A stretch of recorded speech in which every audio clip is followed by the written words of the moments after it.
नमस्कार मित्रों, स्वागत છે આપ સર્વ વિદ્યાર્થી મિત્રોનું તમારી પોતાની યુટ્યુબ ચેનલ પર।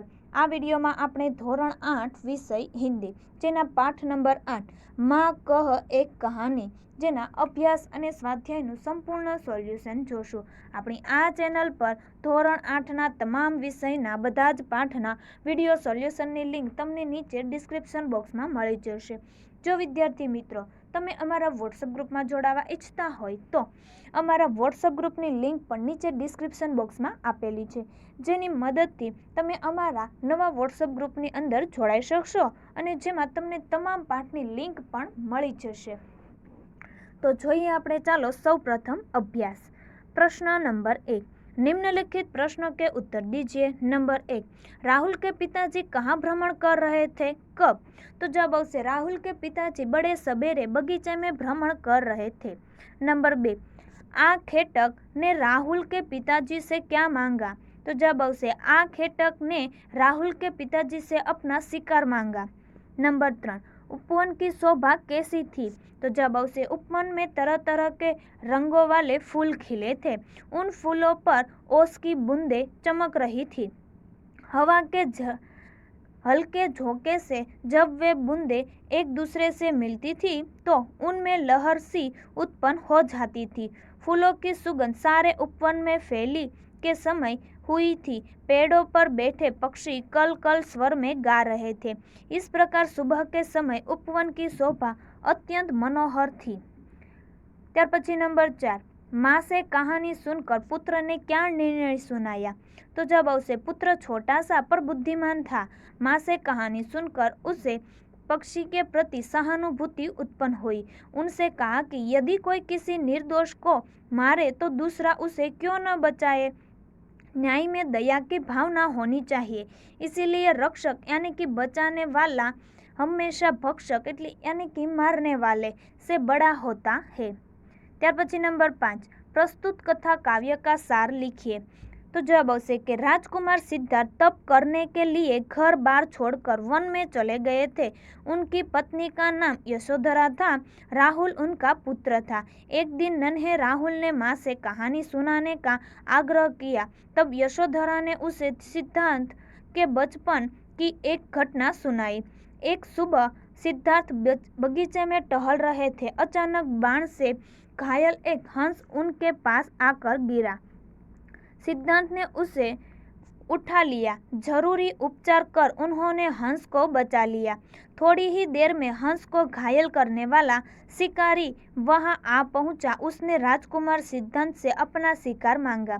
सिद्धार्थ ने उसे हंस देने से साफ इनकार कर दिया। शिकारी बोला, यह हंस मेरे बाण से घायल हुआ है, इसीलिए यह मेरा है। सिद्धार्थ ने कहा, मैंने इसे बचाया है, इसलिए इस हंस पर मेरा अधिकार है। दोनों में हंस को लेकर विवाद छिड़ गया। अंत में मामला न्यायालय में पहुंचा। यशोधरा ने राहुल को इतनी कहानी सुनाकर राहुल से कहा, अब तू बता कि घायल हंस पर किसका अधिकार होना चाहिए। राहुल ने कहा, इस मामले में न्याय दया के पक्ष में होना चाहिए। जिनसे घायल हंस को बचाया उसी को हंस मिलना चाहिए, क्योंकि बचाने वाला मारने वाले से बड़ा होता है। माँ ने बेटे की प्रशंसा करते हुए कहा, तूने कहानी सुनी ही नहीं, उस पर विचार भी किया। तुझसे ऐसे ही न्याय की अपेक्षा थी। त्यार पछी प्रश्न नंबर 2, रेखांकित शब्दों के बचपन बदलकर वाक्यों को दोबारा लिखिए। नंबर 1, लड़की ने नई सलवार पहनी है। तो जवाब आवशे लड़कियों ने नई सलवारें पहनी है। नंबर 2, अध्यापक ने छात्र को कहानी सुनाई। तो अध्यापकों ने छात्रों को कहानियाँ सुनाई। नंबर 3, प्रधानमंत्री ने अपने मंत्री से देश की समस्या पर बातचीत की। तो जवाब आवशे कि प्रधानमंत्री ने अपने मंत्रियों से देश की समस्याओं पर बातचीत की। त्यार पछी नंबर 4, इस पत्रिका में तो जो कविता छपी है वह बहुत मनोरंजक है। तो जवाब आवशे इन पत्रिकाओं में जो कविताएं छपी है वे बहुत मनोरंजक है। त्यार पछी नंबर 5, लू चलने के कारण लत्ता सूख गई है। तो जवाब आवशे लू चलने के कारण लत्ताएं सूख गई है। त्यार पछी जोईए तेनुं स्वाध्याय। જેમાં પ્રશ્ન નંબર 1, કાવ્ય પંક્તિઓ કા ભાવાર્થ अपने शब्दों में लिखिए। नंबर 1, અહીં काव्य पंक्तियाँ दी गई है। वर्ण के फूल खिले थे, जलमल कर हिम बिंदु झीले थे, हल्के झोंके हिले मिले थे, लहराता था पानी, लहराता था पानी, हाँ हाँ यही कहानी। જોઈએ, बगीचे में तरह तरह के रंगों वाले फूल खिले थे, उन पर ओस की बूंदें चमक रही थी, हवा के हल्के हल्के झोंकों से फूल हिल रहे थे, उन पर ओस का पानी लहराता था। राहुल ने पूछा, क्या उन पर पानी लहराता था? हाँ माँ, मुझे यही कहानी सुननी है। नंबर 2, तू ऐसी हट्टी मान धन मेरे, सुन उपवन में बड़े सवेरे, ताज भ्रमण करते थे तेरे, जहाँ सुर भी मनमानी, जहाँ सुर भी मनमानी, हाँ माँ यही कहानी। तो જોઈએ તેનો जवाब, मेरे बेटे तू बहुत जिद्दी है, अच्छा तो सुन। एक दिन बड़ी सुबह तेरे पिता बगीचे में घूम रहे थे, उस समय वातावरण में मनपसंद खुशबू फैली हुई थी, वहाँ मनपसंद खुशबू खूब फैली हुई थी, हाँ माँ यही कहानी सुनाओ। ત્યાર પછી જોઈએ પ્રશ્ન નંબર 2, चित्र के आधार पर अपूर्ण काव्य को पूर्ण कीजिए। माँ, मुझको भी पौधा दे दे, मैं भी वृक्ष लगाऊंगा।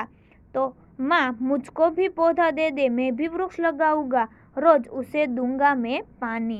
बता गई है जैसे नानी, जब वह पौधा पेड़ बनेगा, कितना सुंदर हमें लगेगा।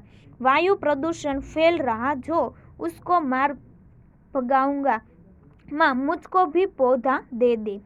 ત્યાર પછી જોઈએ આગળ પ્રશ્ન નંબર 3, एक दिन अकबर ने बीरबल से पूछा, बीरबल दुनिया में सबसे अधिक शक्तिशाली कौन है? बीरबल ने क्या कहा होगा, सोचकर कहानी आगे बढ़ाइए।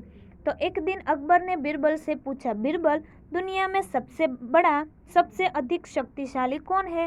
बीरबल ने कहा, जहाँ पहना दुनिया में सबसे शक्तिशाली सूरज है। बादशाह ने पूछा, कैसे? तब बीरबल ने बादशाह को निम्नलिखित कहानी सुनाई। एक बार हवा, पानी और सूरज में बहस छिड़ी, तीनों स्वयं को सबसे अधिक शक्तिशाली बता रहे थे। एक देवदूत ने उन तीनों की बातें सुनी, उसने कहा, देखो वह यात्री कोट पहने जा रहा है, जो उसका कोट निकलवा दे वही सबसे अधिक शक्तिशाली है।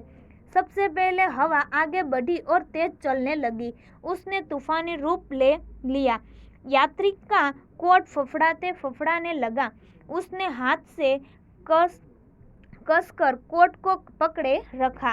आखिर हवा ने हार मान ली। अब पानी ने अपनी ताकत दिखानी शुरू कर दी, जोर की बारिश होने लगी, यात्री पूरी तरह भीग गया, पर उसने कोट न निकाला। अंत में सूरज की बारी आई, इतनी तेज धूप निकली कि यात्री गर्मी सहन न कर सका, वह पसीना पसीना हो गया। परेशान होकर उसने कोट निकाल दिया। सबने सूरज की शक्ति का लोहा मान लिया। बादशाह ने भी बीरबल की बात का समर्थन किया। ત્યાર પછી જોઈએ પ્રશ્ન નંબર 4, अगर पाठशाला के सामने दुर्घटना हुई तो आप क्या करेंगे? तो जब आवશે, अगर हमारी पाठशाला के सामने कोई दुर्घटना हुई तो हम तुरंत पहुंचकर दुर्घटनाग्रस्त व्यक्ति को स्कूल में ले आएंगे। प्राथमिक चिकित्सा पेटी में से दवा और मरहम पट्टी से उसका उपचार करेंगे। यदि चोट अधिक गंभीर हुई तो हम आसपास से डॉक्टर को बुलाएंगे या घायल को अस्पताल पहुंचाएंगे। प्रश्न नंबर 5, इस कविता को कहानी के रूप में लिखिए। राजकुमार सिद्धांत तप करने के लिए घर बार छोड़कर वन में चले गए थे। उनकी पत्नी का नाम यशोधरा था, राहुल उनका पुत्र था। एक दिन नन्हे राहुल ने माँ से कहानी सुनाने का आग्रह किया। तब यशोधरा ने उसे सिद्धांत के बचपन की एक घटना सुनाई। एक सुबह सिद्धांत बगीचे में टहल रहे थे, अचानक बाण से घायल एक हंस उनके पास आकर गिरा। सिद्धांत ने उसे उठा लिया, जरूरी उपचार कर उन्होंने हंस को बचा लिया। थोड़ी ही देर में हंस को घायल करने वाला शिकारी वहां आ पहुंचा। उसने राजकुमार सिद्धांत से अपना शिकार मांगा। सिद्धांत ने उसे हंस देने से साफ इनकार कर दिया। शिकारी बोला, यह हंस मेरे बाण से घायल हुआ है, इसीलिए यह मेरा है। सिद्धांत ने कहा, मैंने इसे बचाया है, इसीलिए इस हंस पर मेरा अधिकार है। दोनों में हंस को लेकर विवाद छिड़ गया। अंत में मामला न्यायालय में पहुंचा। यशोधरा ने राहुल को इतनी कहानी सुनाकर राहुल से कहा, अब तू बता कि घायल हंस पर किसका अधिकार होना चाहिए। राहुल ने कहा, इस मामले में न्याय दया के पक्ष में होना चाहिए। जिनसे घायल हंस को बचाया उसी को हंस मिलना चाहिए, क्योंकि बचाने वाला मारने वाला से बड़ा होता है। माँ ने बेटे की प्रशंसा करते हुए कहा, तूने कहानी सुनी ही नहीं, उस पर विचार भी किया। तुझसे ऐसे ही न्याय की अपेक्षा थी। तो आ विडियोनी लिंक तमे तमारा मित्रों और दोस्तों ने जरूरथी शेर करजो। फरी मळीशुं आपणे पाठ नंबर 9 ना संपूर्ण सोल्यूशन साथे। जो विद्यार्थी मित्रों तमने आ विडियो पसंद आव्यो होय तो लाइक और शेर करवानुं भूलशो नहीं।